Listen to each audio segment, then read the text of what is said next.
Estimados estudiantes, sean todos bienvenidos a Ciencias Naturales de segundo ciclo.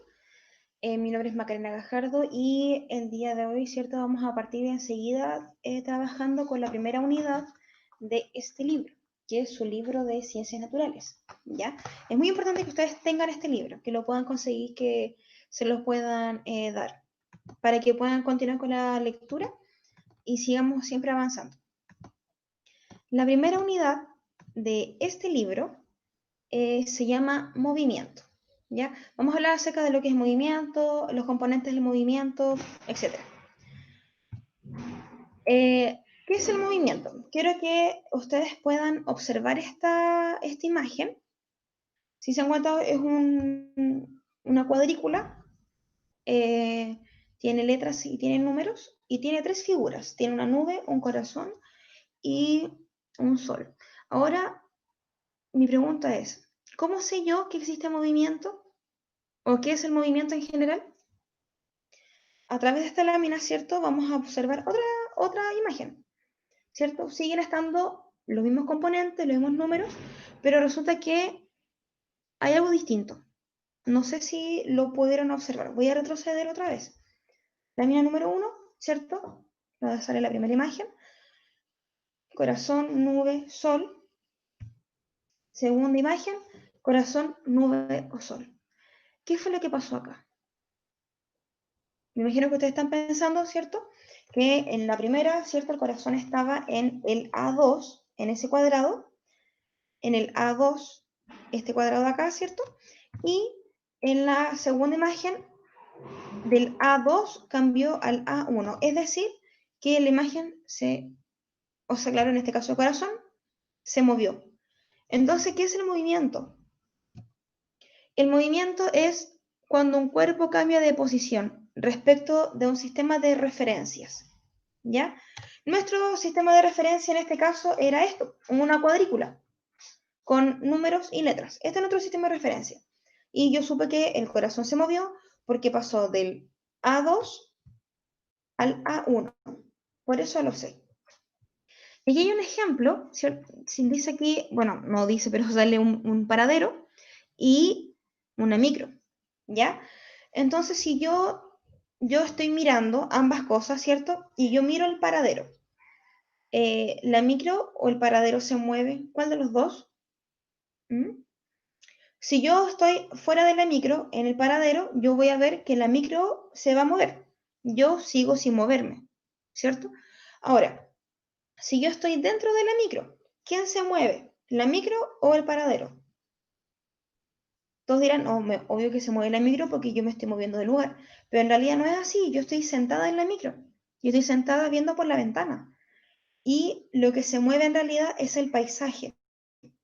Es decir, que algo muy importante del movimiento es que depende del punto de vista del observador.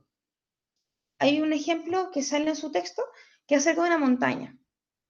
Dice que hay unas personas que van escalando la montaña, van subiendo, entonces ellos dicen que efectivamente ellos son los que se mueven a través de la montaña, porque dejan sus pasos, ¿cierto? Lo dejan como evidencia.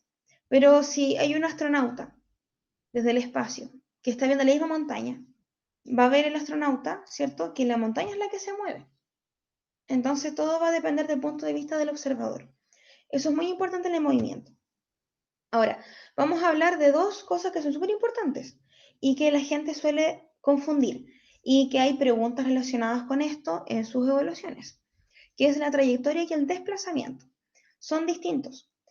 El desplazamiento es cuando yo quiero ir desde el punto A al punto B. Por ejemplo, desde el auto a la casa, punto A, punto B. Y el desplazamiento es una línea recta, ¿sí? Y la trayectoria o el camino recorrido son todas las vueltas, ¿cierto?, que nos debemos dar para poder llegar realmente desde el punto A hasta el punto B. Por ejemplo, si yo vivo en Rahue y quiero ir al centro, quiero ir a la catedral, por ejemplo. Si yo de aquí de mi casa, con una regla, tiro una línea derechito hasta la catedral, me va a decir, no sé, que a lo mejor de mi casa para allá queda por dar un número, no sé, a 4 kilómetros, por decir algo. Pero resulta que yo voy a ir a la catedral, pero me voy a ir en micro. Entonces la micro, claro, yo la voy a tomar aquí afuera y la micro va a pasar de Rahue, va a pasar por Rahue Alto y se va a dar una vuelta por no sé dónde y va a bajar por Rahue Bajo, va a cruzar el puente, va a tomar una calle que va a ser, no sé, por Bilbao, y de Bilbao yo me voy a bajar en Bilbao, ¿cierto? Y después voy a tener que atravesar la plaza. Es decir, todas esas vueltas que yo me di es la trayectoria. Y el desplazamiento es la línea recta que yo le doy, ¿cierto? Desde el punto de origen hasta el punto final. Eso es súper importante, porque generalmente uno se confunde, especialmente en las pruebas. Ahora, elementos del movimiento. Esto es súper importante porque hay 3 elementos que se combinan. Siempre son los mismos factores. En el movimiento vamos a hablar siempre de 3 factores. El primero es el tiempo, ¿ya? ¿Cuánto demora en llegar? ¿Cuánto tardó el auto? ¿Cuánto tiempo? El siguiente es la distancia o el desplazamiento, ya la cantidad de metros, de kilómetros, de centímetros, etc. Y el otro es la velocidad, ¿ya?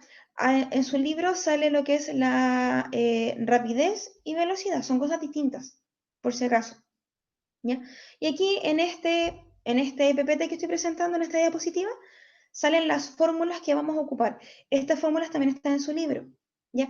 Importante, si ustedes quieren, pueden hacer un formulario, porque con el formulario, cuando yo les mande preguntas, ustedes pueden utilizarlo para poder responderlas. Que lo importante es que sepan cómo responder y no que a lo mejor se aprendan las fórmulas de memoria. Como les comentaba, siempre en las preguntas que me hagan en la prueba me van a consultar acerca del tiempo, acerca de la distancia o acerca de la velocidad. Solamente esos 3 elementos. Por lo tanto, voy a presentarles algunos ejercicios de ejemplo. Primero vamos a hacer un ejercicio de velocidad. Dice, un ciclista recorre una distancia de 15 metros en media hora. ¿Cuál es la velocidad del ciclista? Siempre les recomiendo que ustedes saquen los datos.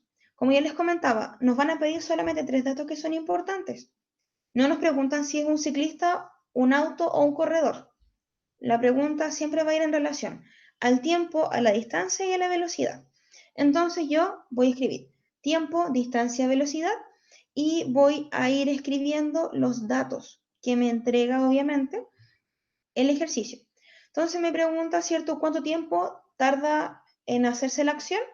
30 minutos, porque aquí dice media hora. Entonces yo coloco 30 minutos. Distancia. Aquí me dice que el ciclista recorre 15 metros. Entonces yo coloco aquí 15 metros. Y la pregunta, que es la X, ¿cierto?, es ¿cuál es la velocidad? La idea es que no nos confundamos mucho, entonces vamos a utilizar las mismas fórmulas que vimos en la diapositiva anterior. En este caso aquí sale el de la velocidad. Entonces aquí coloqué que la velocidad es igual a la distancia dividido por el tiempo. La velocidad es igual a la distancia, que sería 15 metros, dividido por el tiempo, que serían 30 minutos. 15 dividido 30 serían 0,5, es decir, que el ciclista llevaba una velocidad de 0,5 metros por minuto. No es tan difícil en realidad, pero sí hay que ejercitarlo. Y lo bueno es que en su libro salen algunos ejercicios explicados. Entonces, como sugerencia, usted haga el ejercicio solo y después corrobore con el libro. Vamos a hacer ahora un ejercicio de tiempo. Igual que el anterior, ya dice, un auto recorre una distancia de 78 kilómetros a una velocidad de 60 kilómetros por hora. ¿Cuánto tiempo tarda en recorrer dicha distancia? Como les comentaba, nos van a pedir tiempo, distancia y velocidad. Siempre van a ser esos 3 factores. Tiempo no lo conozco, así que es una X. Distancia, 78 kilómetros. Velocidad, 60 kilómetros por hora. ¿De dónde saqué esos números? De la pregunta, del ejercicio. Siempre lean, destaquen, rayen, dibujen, pero siempre busquen los datos que le preguntan. La fórmula. La fórmula es la misma que les pasé, ¿cierto?, en la diapositiva anterior. Tiempo es igual a la distancia dividido por la velocidad. Es decir, que el tiempo va a ser igual a la distancia, que sería en este caso 78 kilómetros, dividido en 60 kilómetros por hora, que sería la velocidad. Si yo hago esa división, me dice que el tiempo es 1,3 horas. ¿Ya? Cuidado aquí, dice 1,3, no dice que es 1 hora y media, 1,3, ya que es distinto. Y vamos a hacer un ejercicio de distancia. El ejercicio de distancia dice lo siguiente. Una persona demora 2 horas caminando a una velocidad de 6 kilómetros por hora. ¿Cuánta distancia recorre? Nuevamente, los datos que me van a pedir siempre va a ser tiempo, distancia o velocidad. El tiempo, 2 horas. Distancia, no la conozco. Velocidad, 6 kilómetros por hora. La distancia se calcula multiplicando la velocidad por el tiempo. Entonces la distancia sería 6, que es la velocidad, 6 kilómetros por hora, por 2 horas, que son las que la persona demora caminando. Es decir, esta persona recorrió 12 kilómetros. Si se dan cuenta, en realidad no es difícil el ejercicio en sí. Lo que puede que nos complique más es la comprensión lectora, es decir, identificar los datos que me entregan. Ahora, súper importante, velocidad y aceleración son dos cosas completamente distintas, ¿ya? Por ejemplo, yo voy por la carretera, ¿cierto? Manejando, y yo llevo una velocidad de 60 kilómetros, ¿sí? Pero la aceleración es cuando yo voy a aumentar la velocidad o voy a disminuir la velocidad. Es decir, yo puedo tener aceleraciones positivas cuando yo aumento la velocidad o aceleraciones negativas cuando yo voy frenando. Y para calcular la aceleración se utiliza esta fórmula. Dice que la aceleración se calcula con la velocidad final menos la velocidad inicial y eso lo debo dividir por el tiempo. Para hacer esto un poco más práctico, vamos a hacer un ejercicio. El ejercicio de aceleración dice, un deportista pasa de los 0 metros por segundo a los 25 metros por segundo, es decir, la velocidad, en 40 segundos. ¿Cuál es su aceleración? Los datos. Aquí nos piden un poco más de datos. La velocidad inicial, 0, porque obviamente es una carrera, entonces parte en 0. Velocidad final, 25. Tiempo, 40 segundos y la aceleración no la conozco. Entonces, tengo mi fórmula, que la aceleración es igual a la velocidad inicial, perdón, en velocidad final menos la velocidad inicial dividida por el tiempo. En este caso la aceleración sería 25, que es la final, menos 0. 25 menos 0 es 25. Y eso lo divido por 40. Y 40 son los segundos. Entonces aquí dice que mi aceleración es igual a 0,625 metros por segundo al cuadrado. Y esto es súper importante. La velocidad generalmente la medimos en kilómetros por hora, pero la aceleración siempre va a ser en metros por segundo al cuadrado. Bien, actividades para que puedan realizar en casa. Del texto de estudio, necesito que hagan la actividad de la página 25 y la actividad de la página 31. Cualquier duda que tengan, vamos a revisarla, ¿cierto?, la próxima vez que nos veamos. Así que eso sería. Muchas gracias y que estén bien. Chaito, chaito.